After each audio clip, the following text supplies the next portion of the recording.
Hello, David. Dennis. What a pleasure. I have spent a lovely amount of time on your website reading reading your words and absorbing them and feeling them and letting them flow over me. And so it's a great way to meet someone. Wow. You know, it's interesting because sometimes I wonder if anybody ever sees my website. All right, it's worth it. Thank you, David. What we're going to do today, this is a conversation. It's not an interview. So you have as much responsibility on this for it being meaningful as I do.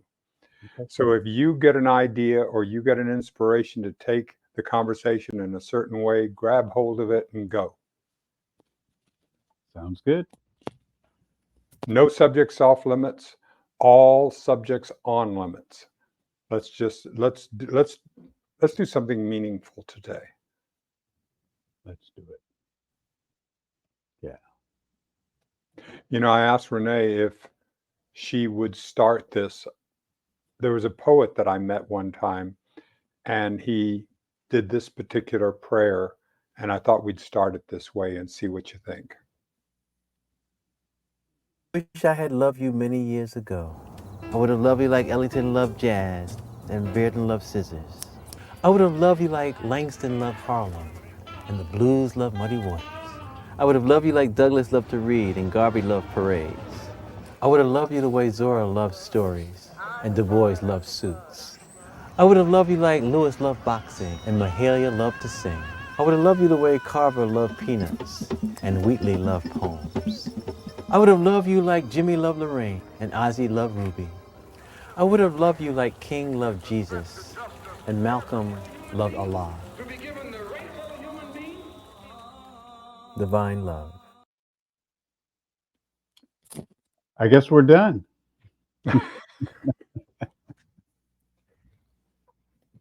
Well, I wanted to, that is what everything that I have read on your website, everything that I've read about you, that was told to me about you, all of that was encapsulated in that poem by Ethelbert Miller. So I'm hoping I can get you or Renee to send that video clip to me. Yeah. Absolutely. I would love to. What shall we talk about? My new acquaintance and hopefully friend, as we get a chance to get to know each other. How is the best way that I can get to know you for the first time face to face? Help me. You know, someone asked me about 3 weeks ago. I was helping to organize a pro voting event, not partisan, um, but important for, I think, for people on the ground to be valued, to be recognized that they have power. And so someone who had never seen me or heard of me, I was going to be the keynote speaker there, asked me what I was all about. And these words just kind of came to the surface. I am here to stand in solidarity with the disinherited. And so I started saying that more. And then this past Thursday, I was at the annual event for our California Central Coast Planned Parenthood, our main fundraiser, and I'm on the board. And I was mingling with people. You know, there are like a couple hundred people at least there for hors d'oeuvres and wine and speeches. And the question that floated around, like no one said this from the podium, to ask this question, but it kept coming up organically. What are you doing to take care of yourself? just mingling with people, it came up over and over. And my response was, I'm standing in solidarity with the disinherited. That's my happy place, if you will. And a friend of mine who is of Sri Lankan descent, and carries the privilege of ancestral Hinduism and Buddhism, told me how he was relying on his practices. But when I told him I'm standing in solidarity with the disinherited, that rang a bell for him. And it seemed to resonate with anybody I encountered. So in this moment, there seems to be some kind of resonance around the need to realize our oneness, our oneness with all of creation, our oneness with humanity. That realization comes by way of standing in solidarity with the disinherited. So that's a long answer to your short question, Dennis. I I love that we can re-inherit, because when I grew up in the Jim Crow South. I was born in 1948. You were born in 1954, correct? Yes. All right. So I'm in the Jim Crow South in the sense that I come back. I actually see from the white upper middle class perspective. I see separate but equal. So I see the separate entrances to the movie theater. I see the separate water fountains, and we had just gotten integration in South Texas, so we actually integrated earlier. But all while I was on the ranch, the Mexicans and the blacks would come to the back door. This was just ingrained in me. It was just ingrained it was as normal as I could be, even though I knew, I kept carrying in that there is something that is not right about this experience, but it's grained into. This was what you're talking about the disinherited.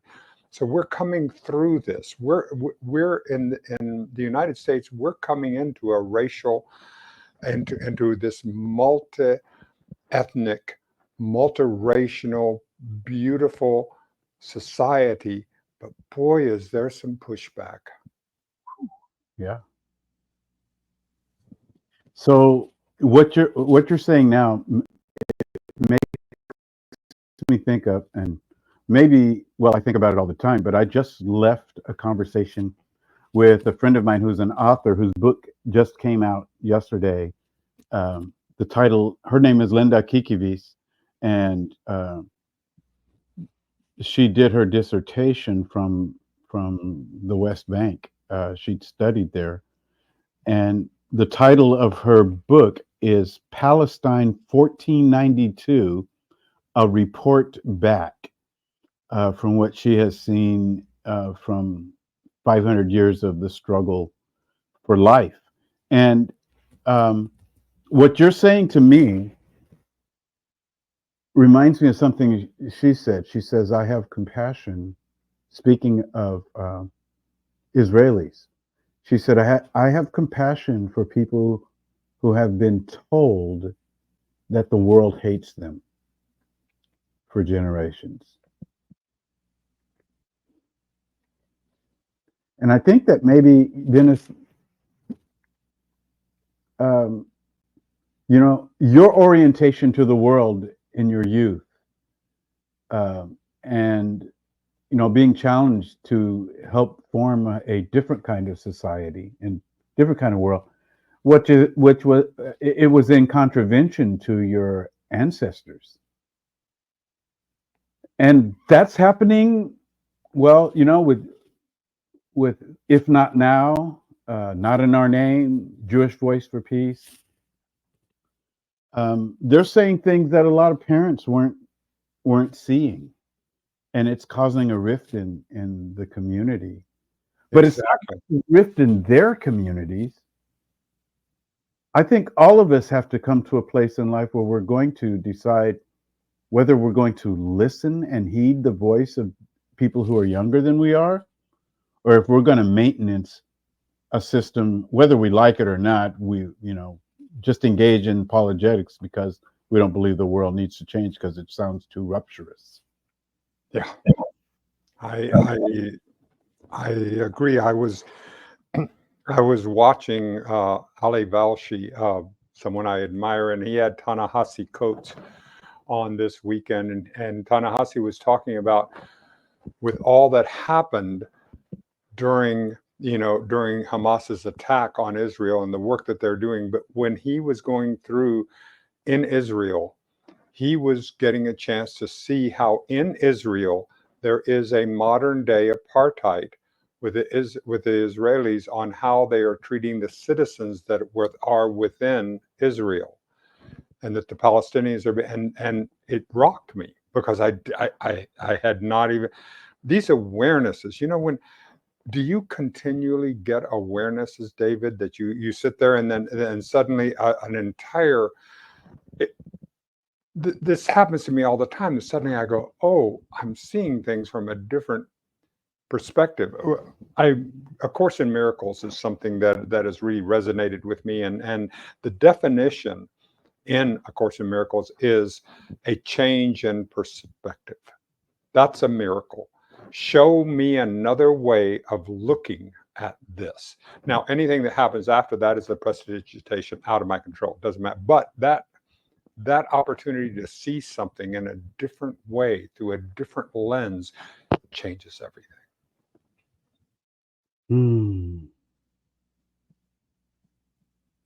Yeah.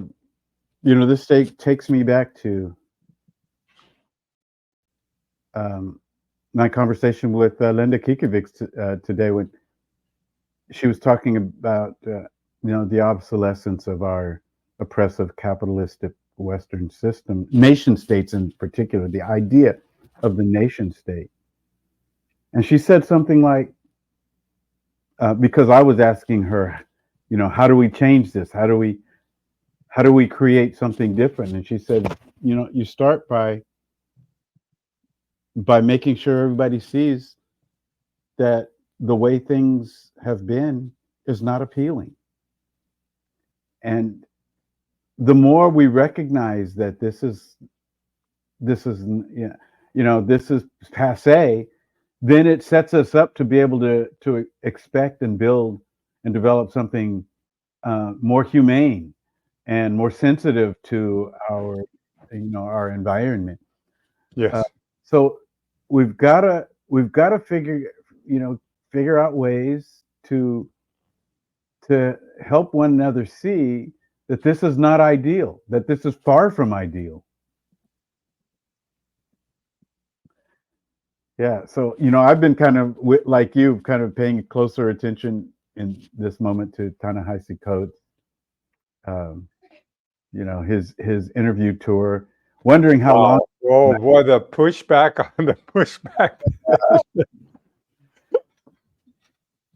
Yeah. And what he says seems so normal. Isn't it? That was the. It reminds me of back when the hashtag Black Lives Matter took off, discovering how many people were offended by that. Exactly. There was nothing aggressive about the statement. No. There's nothing aggressive at all. So what is it? Maybe you can help me understand, Dennis. What is it that makes someone react to a non-aggressive statement? My impression of it was that because when we think in a hierarchical structure, only one life can matter. If one life matters, the other cannot matter. So I was, in my own mind, and I know that this is controversial, but I would have liked to have added to that phrase a "too," T-O-O. Because if Black Lives Matter too, then everyone is on the, then we're in equals. But that brought it out to me more clearly. Yeah. You know, the thing is, Dennis, when those women who founded the organization, when they did the hashtag, it was an internal conversation on Twitter. You know, it wasn't like, hey, white people, Black Lives Matter. You know, it was just to remind us that we matter. And people got offended. And you know who really got offended? Well, a lot of people got offended. But where I observed the offense, because you know we can only see from where we're getting our exposure. I saw it in the white evangelical church. You know, as a person who has lived in the realm of Christian practice all of my for almost my entire life. So I had this experience. Okay, so my affiliation has been, since I was in my 20s and before, but ordained in the Church of God in Christ, which is a Black denomination, Pentecostal. So now, when you say Pentecostal, could you define that so that we're talking about the first 5 books? Oh, no, you're thinking of the Pentateuch. Pentateuch. All right, help me with Pentecostal, so I'll understand and have a clear understanding of the Pentecostal. Okay, so the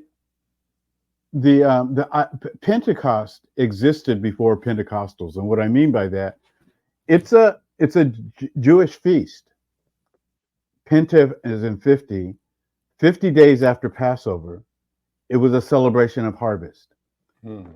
And in the New Testament is 50 days after the resurrection of Jesus, which is the marking of a Passover, because he died on Passover. 50 days after, his closest followers were gathered together, and they began to, they spent time together for 10 days. And on the 10th day, the 50th day since the death of Jesus, they erupted in this enthusiastic joy, speaking in languages and that kind of thing.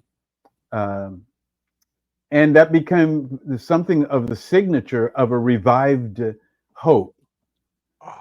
After they weren't going to have Jesus around anymore. It was a signature of a revived hope through the presence of the Holy Spirit. So there's a strong theology of the Holy Spirit in Pentecostal groups. Got it. Thank you. Thank you for clearing that up in my mind. Continue. Okay, so this denomination that in which I've been ordained, predominantly Black, our presiding bishop, after Trayvon Martin and Mike Brown got killed, he asked all the churches throughout the country to dedicate the first Sunday in December of whatever year that was, I think 2015, to dedicate that to Black Lives Matter. So one of his colleagues in the Assemblies of God, which is a predominantly white Pentecostal organization, found out about it. He said, well, we should do the same thing. Now, mind you, Thomas Trask was on the verge of retirement, so it wasn't as courageous as it might sound. But he said, he announced to his denomination, let's join our African American colleagues and make this Black Lives. Wow, you would have thought he would have said, everybody get a sex reassignment or something. He put. I went to their Facebook page, and there was almost nothing but fury. They were enraged that he would suggest such a thing. And to me, that has been at the core of the resistance. It's been in religious Christian religious nationalistic expression that they've been, which makes some people want to question Christianity altogether. But there are always two forms of every religious system, right? I mean, Thank you. you have the upper elite oppressive, and then you have the people fighting for their rights, whether it's Islam, whether it's Judaism, and of course it exists in Christianity that we are not those Christians. Like Kendrick Lamar said, they're not like us. May I tell you a story from my teenagehood? Yeah. My mother was a Christian Scientist, and so I went to a practitioner to study, to do some of the studying that there is. And I said to the practitioner, I said, "Oh, I can't believe! Look at all those hypocrites that there are in our church. Look, they're all there." And she said, "Dennis, you're here to study Christian Science, not the Christian scientists." Yeah. Well, exactly what you were saying. Yeah, if we study the art, and we take it seriously, I mean, it's amazing to me how the post-imperial Jesus becomes the centerpiece of empire for so many people. Do you think? Let's talk resurrection for a second. Do you think that that capitalism can be resurrected?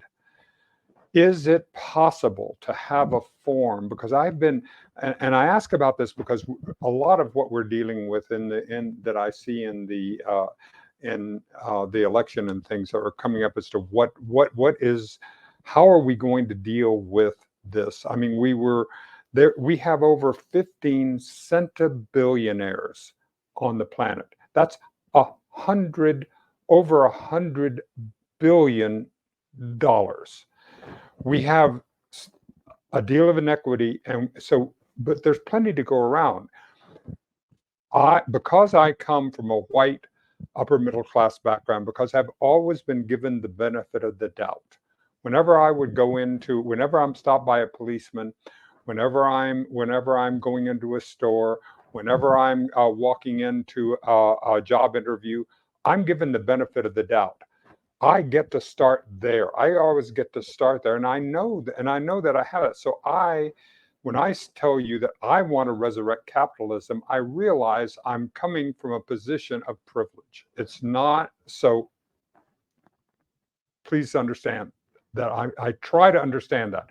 Yeah. Can't do it. I mean, I can't because I don't know what it's like, but I can at least attempt to open my heart to it. But I would like to believe that there is a form of capitalism, a form of stakeholder capitalism that includes the workers bringing up to the, into management, that includes all, the communities, that the corporate is a citizen, that it has some way that could be more beneficial than we're having it be now, without completely getting rid of the capitalistic principle. So I toss that out as a hot button issue to see you who have thought really deeply on this, and maybe you can help me think it through. Yeah, I don't think I certainly feel like I have the final word on this, but I was with some friends a couple of days ago, and we had this conversation.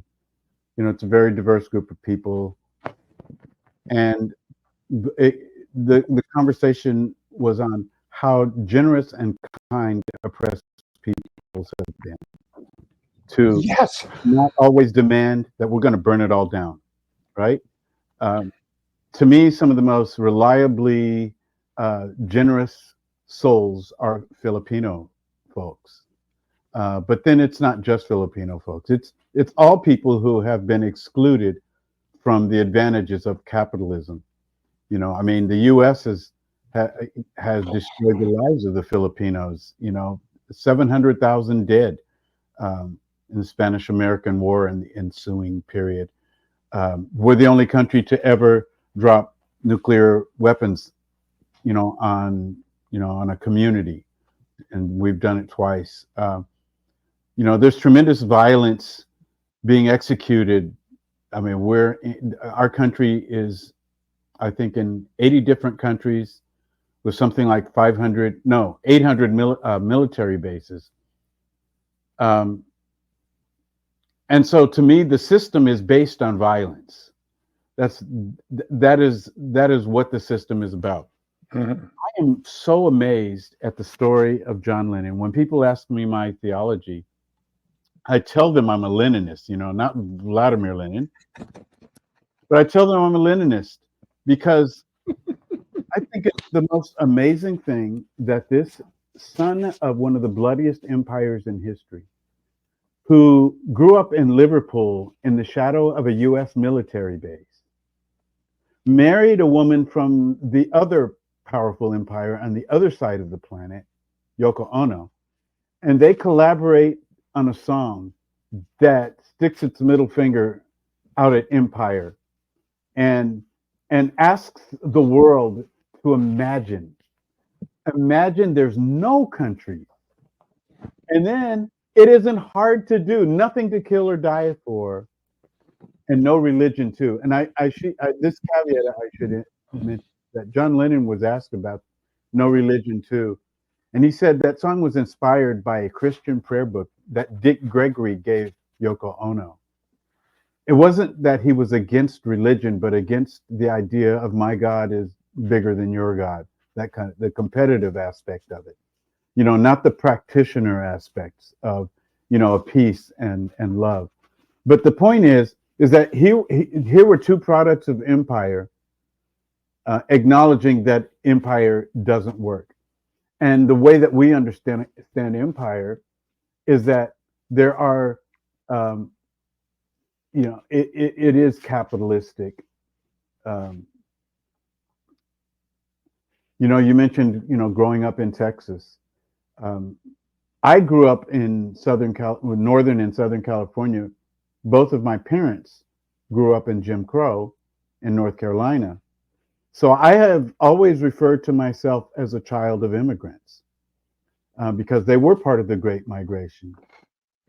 So that's the way I see myself as a child. So I have a bond with people who, you know, escaped the violence of El Salvador, that our country refuses to take responsibility for, you know, destabilizing governments, that kind of thing.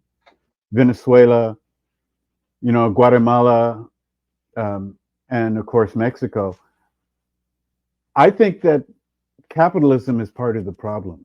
It is toxic. So, you know, as far as solutions are concerned, I think that we have to find an alternative to capitalism. I think we will when we get tired of what we have. So that's Exactly. Until it gets rough enough, we're not going to. There's no reason to change. yeah. And it takes imagination and creativity because, okay, so Linda and I had this conversation too just a little earlier, but I have for years talked about the model of a house, and I've talked to people and I said, imagine a 2-story house. Some people live on the second floor, some people live on the first floor. The people on the second floor don't even know how they got there. Or if they do know, they're in denial about it. So these folks are on the second floor and they have everything that life can afford. People on the first floor too often want to find out how to get to the second floor. But there are some people on the first floor who recognize the venality of being on the second floor, the lack of conscience it requires to be on the second floor. So they're going to struggle on the first floor and invite people to join them in solidarity to create a whole different system that's not two-tiered, that's not top floor, second floor. So I talked about that for years instead of left and right, because left and right comes from France, right? From the, you know, Yes. the parliament. And I say, well, yeah, there's left and right, but they're still all French.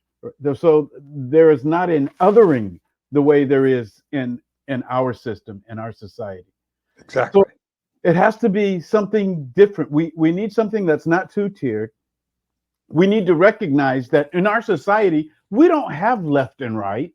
We have top and bottom. And that's what capitalism, it's not left and right. It is top and bottom. And so we have to figure out a new way of coexisting. Exactly. And I'm hoping, and again, you have to understand, not only am I white and privileged, but I'm also wired an optimist. So in my optimistic realm, as I get an opportunity to meet these new beings that have come onto the planet.